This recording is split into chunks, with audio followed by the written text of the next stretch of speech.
ভারতের মুসলমানদের নিয়ে ইরানের সর্বোচ্চ ধর্মীয় নেতা আয়াতুল্লাহ আলী খামেনির মন্তব্যে বেজায় চটেছে নয়াদিল্লি। খামেনির মন্তব্যের তীব্র প্রতিবাদ জানিয়ে সোমবার বিবৃতি দিয়েছে ভারতের পররাষ্ট্র মন্ত্রণালয়।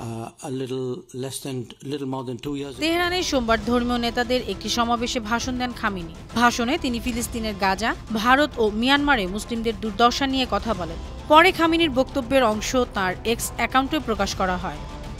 খামেনির এক্স পোস্টে বলা হয়, মিয়ানমার, গাজা, ভারত অথবা অন্য কোনো স্থানে মুসলিমরা যে দুর্দশার মধ্যে রয়েছে তার প্রতি যদি অমনোযোগী হয়ে পড়ি তাহলে আমরা নিজেদের মুসলিম হিসেবে বিবেচনা করতে পারি না।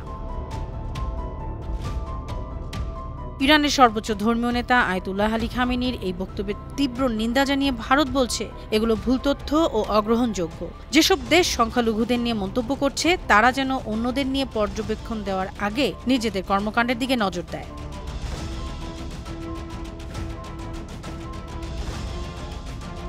ভারতে মোট জনসংখ্যা প্রায় ১৪২ কোটি। এর মধ্যে ইসলাম ধর্মের অনুসারী রয়েছে ১৭ কোটি।